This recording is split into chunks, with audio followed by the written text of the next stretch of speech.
Hello everybody and welcome to the next episode of the British Touring Car 2022 Championship. With me is my good friend Ben. Say hello. Hello! We're going to be covering the second round that was held at Thruxton. We had one early in the year. This is Thruxton number 2. And we've got a quick thing to mention. So obviously, as per usual, all the videos for the touring cars will be in a playlist. If you want to know what's happened to that, there'll be a link in the description to find out a bit more about that. But we'll get into the actual race weekend itself. We had a fair bit of good racing. There was unfortunately some accidents in other race categories, race series, such as the Ginettas, which we won't be covering unfortunately. But I do wish all those that did have an accident speedy recovery and hope that they're not, seriously injured. And wish you all a safe speedy recovery. Getting into the first bit of news, so Tom Oliphant returned for a one-off event this weekend, driving the Seat Cupras with the Team Hard guys, so that's pretty good to see him back, albeit for a one-off event. Jumping into qualifying though, it was front wheel drives that were order of the day, with Dan Camish taking a surprise pole position with a few minutes to spare from Josh Cluck. He also saw a clean session with no red flags. And most notably as well, the Vauxhalls did quite well. The WSR BMWs were stuck in the midfield. However, Jake Hill still managed to qualify third, which was pretty good for him. So Dan Camish was your pole sitter with a time of 1:15.303 from Josh Cook and Jake Hill, who were 36 thousandths of a second and a little over 3/10 of a second back in second and third. And moving into race 1. So it saw a great start by Dan Camish and Jake Hill, who jumped Cook. When they went into the first complex, Cook tried to retake second from Hill and Sutton, and there was contact between Sutton and Cook, with Cook then going off track onto the grass and dropped to 11th. Meanwhile, in all the chaos, Shedden goes from 5th to 2nd ahead of Sutton, who dropped to 3rd, but out front with the big lead was Camish, who managed to pull away from the chasing pack. Further around the lap, Tom Chilton flied off the circuit over 100 miles an hour, nearly tipping his car over onto its roof, but thankfully saved it and managed to pit to try and repair any damage. Meanwhile, when the pack got to the final chicane, Ricky Collard and Ashan came together, with them both sliding sideways and just managing to avoid the chicane. Things didn't get any better for Collard, as moments later he came together with Ashan again down the start-finish straight, and then got a slight tad by Rowbottom out of turn 2, which slid him wide, and from there he started to drop down the order after this. And you've got to remember, all this happened within a lap. At the end of lap 4, we saw Rory Butcher get past Michael Crees for 6th. On lap 5, we saw a three-way battle for the final points position, with Moffat, Thompson and Lloyd all fighting for it, with Thompson gaining the upper-hand and winning the battle. This lap also saw George Gamble retire due to a suspension problem, which followed on for him failing to complete the formation lap earlier on in the race. Lap 9 saw two great battles, with Sam Osborne, who saw a opportunity when Dexter Patterson and Aaron Taylor-Smith were fighting and decided to take both cars in one go. And then we saw Jade Edwards take on Dan Lloyd as they went side by side through Church Corner, one of the fastest corners in the UK. It was great racing, but then at the start of the following lap, Jack Butel got sideways after going wide at turn 1, which forced off Edwards, who took out a marker post, and this also brought Jackson, as well as the Patterson, Osborne and Taylor-Smith trio back into play. Collard made a move around the outside at Osborne on lap 12, however, Edwards started to go backwards not long after this, as her engine started to overheat, so she dropped her pace and dropped down the order. Meanwhile, at the front though, it was Dan Camish who managed to lead every lap from start to finish, and after having so much bad luck this season, he finally scored his first BTCC win of the year and his first for the Napa Racing team, with Shedden and Sutton rounding out the podium. So your race 1 results look like this. Dan Camish was your race winner, with Gordon and Shedden in second, who also scored the fastest lap. Ash Sutton was in third ahead of Jake Hill in fourth, Ash Hand 5th, Rory Butcher 6th, Dan Rowbottom in 7th, Michael Crees in 8th, Tom Ingram in 9th, and Colin Turkington to round out the top 10. Over to you for race 2, Ben. Yeah, so for race 2, Camish had a really, really good start, and then all of a sudden, Shedden got instantly pounced on by Sutton, who must have had an even better start because he just went for it. And Sutton managed to hold the line, battling Shedden all the way up to the complex, where he took the better line and managed to gain second position. So good for him. Then on lap 2, Plato was in front of Collard, and then as they come out the corner, Plato instantly turned in on Collard and they touched. And then the following corner, Plato turns in on Collard again, and this causes them both to collide and Plato to get hit sideways. He manages to catch it and then carries on, and this causes Collard to lose 1 position and Plato to lose 3.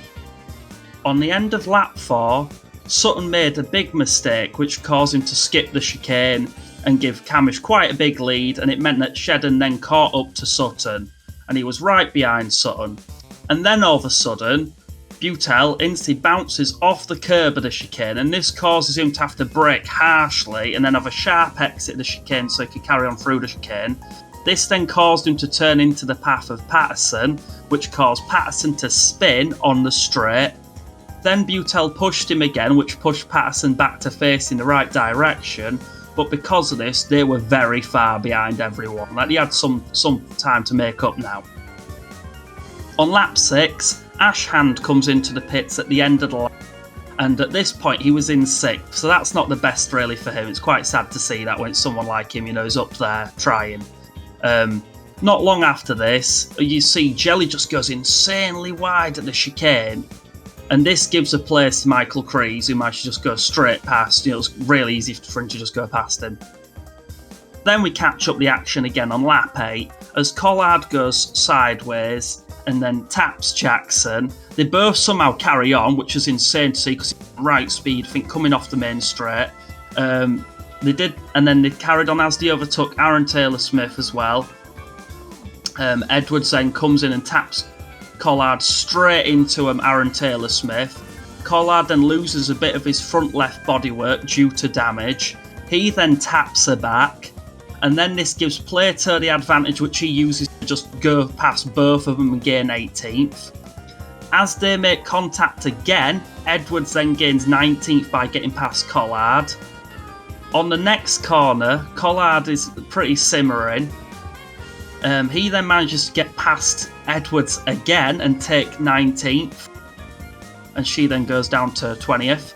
Aaron Taylor-Smith must have had a serious mechanical issue at this point because his car, you can see throughout the rest of the lap, is just slowing down. He's losing places left, right and centre. You can see bits of rubber coming off his car and small bits of bodywork as well, which is a bit interesting to see. This causes him to have to go into the pits at the end of the lap. His mechanics quickly work on the car and they send it back out for him to start lap 9. On lap 10, Ash Hand is confirmed that the reason he had to come off from 6th and then turn into the pits was he had a full engine failure, basically. He managed to just get to the pits in time. On lap 11, Collard gets a good gain after Jackson taps into Plato. This sent them onto the grass and then back on after the chicane, but this allowed Collard to basically go straight past Plato and Jackson, gaining himself 16th.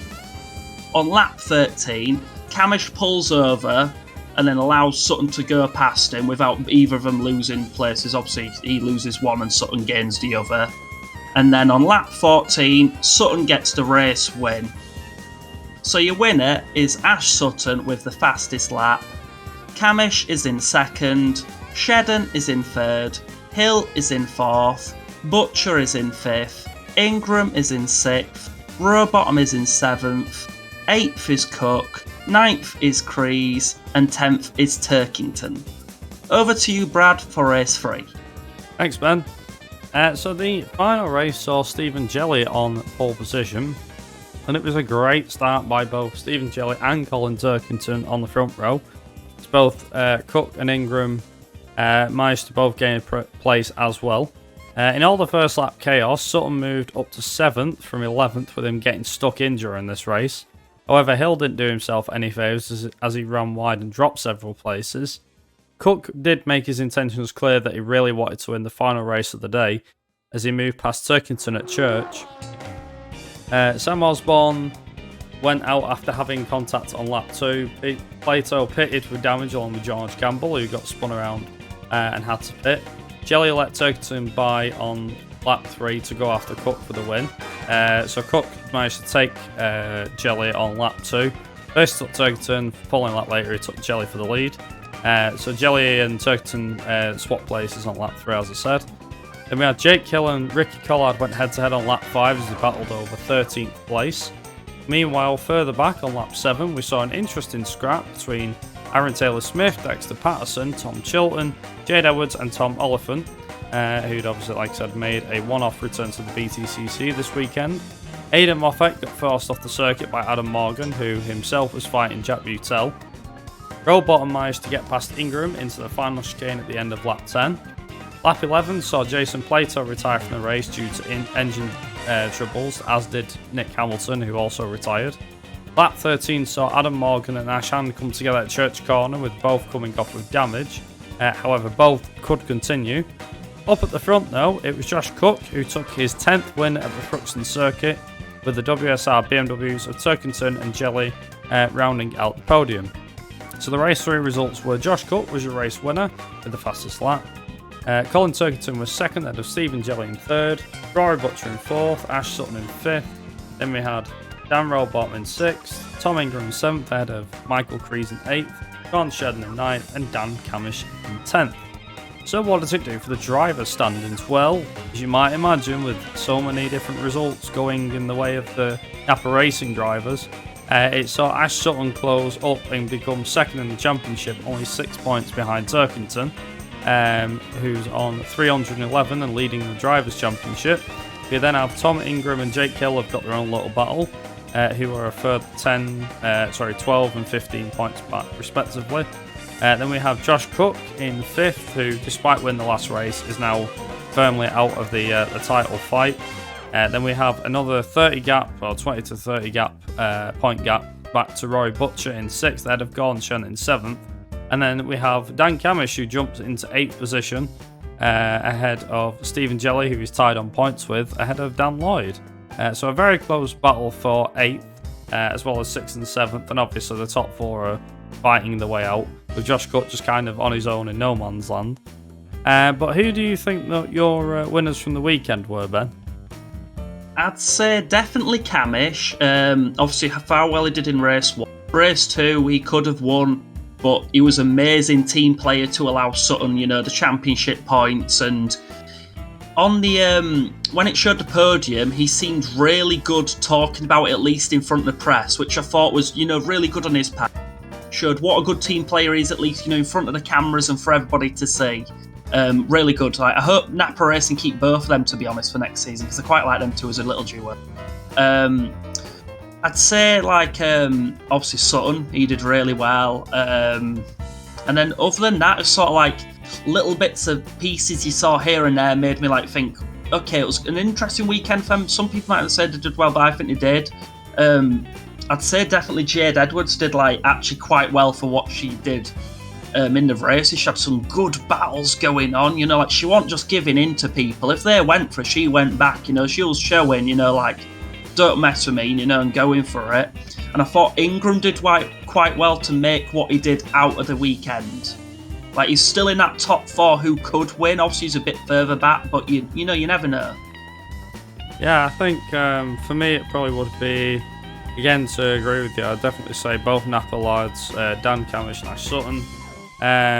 Cook, because he finally managed to get that win that was eluding him, and to show that he was a lot on the pace, obviously, albeit it was a close second in qualifying, but he was pretty much top of the timesheets up until about 6 minutes to go, I think, before Dan Cam beat him.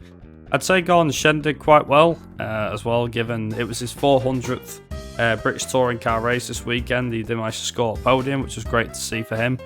As much as I'm against team orders and things like that, it was good to hear that, yeah, okay, no one really likes team orders in the sport, but I think the fact that it was down to, as Ash was saying on TV, that it was down to, look, I didn't make the decision, the team didn't. It was a case of, look, you can do it, you don't have to swap positions.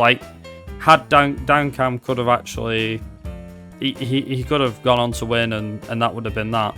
But yeah, like I said, true sportsmanship, and great to see both of them working together for the championship. So, but on that note, we're going to wrap this video up here. What are your thoughts on this weekend's racing at Thruxton? Did you enjoy it? Did you not enjoy it? Let us know down in the comments.